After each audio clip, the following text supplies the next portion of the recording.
औज़ुबिल्लाहिमिनश्शैतानिर्रजीम बिस्मिल्लाहिर्रहमानिर्रहीम। अस्सलाम वालेकुम। मैं अब्दुल मजीद भट्ट गवर्नमेंट यूपीएस मुश्किल बहसियत टीचर काम कर रहा हूँ। Class 7th subject cervix. प्यारे बच्चों, आज हमारा टॉपिक है growing up in boys and girls. इसका पार्ट नेक्स्ट है।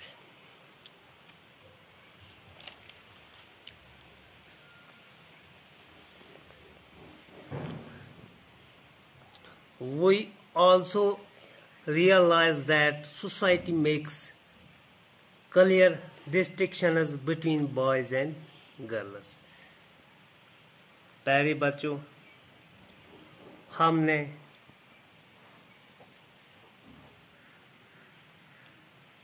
इस बात से वाकिफ भी होंगे कि हर किसी समाज में लड़के और लड़कियों के दरमियान एक वाज़िह शर्त है, यानी कि इसकी परवरिश एक दूसरे से बिल्कुल मुख्तलिफ है।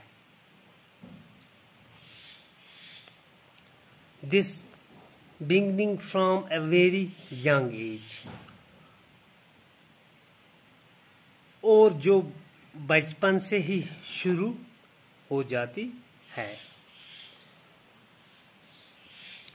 प्यारे बच्चों, जो हमारा बचपन का शुरुआत होता है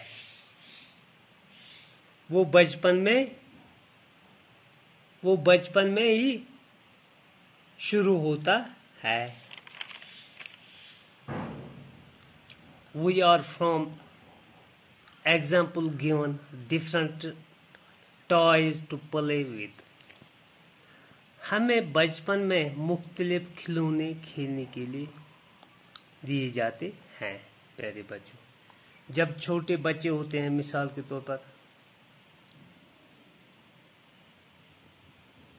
हम उन बच्चों के लिए बाजार से खेलने के लिए खिलौने लाते हैं।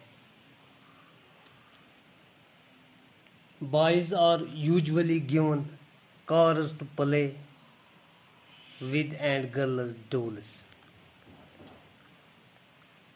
जैसे लड़कों को बचपन में खेलने के लिए गाड़ियां दी जाती है,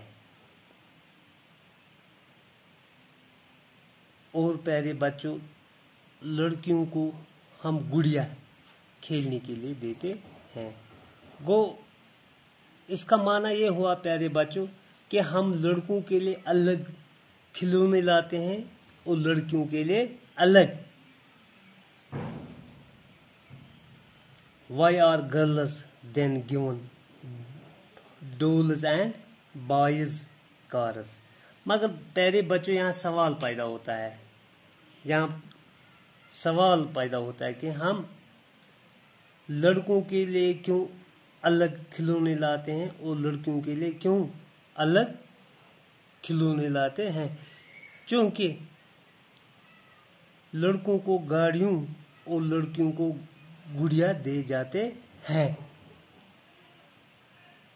toys becomes a way of telling children that they will have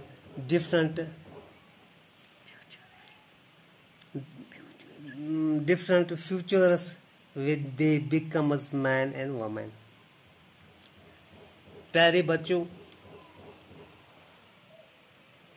in खिलौनों से इन्हें ये बात वाज़िह तौर समझाई जाती है कि आप दोनों का मुस्तकबिल एक दूसरे से बिल्कुल जुदा है, या बिल्कुल अलग है, या मुख्तलिफ है। जब आप बड़े हो जाओगे तो आप दोनों की जिंदगी एक दूसरे से बिल्कुल मुख्तलिफ है। इनको ये अपने समाज में, अपने सोसाइटी में ये वाज़िह हो जाता है कि जो बॉयज होते हैं, जो लड़के होते हैं या लड़कियां होते हैं, ये एक दूसरे से मुख्तलिफ है। आप बड़े होकर एक दूसरे से मुख्तलिफ हो जाएंगे। प्यारे बच्चों, आज इतना ही। तब तक खुदा।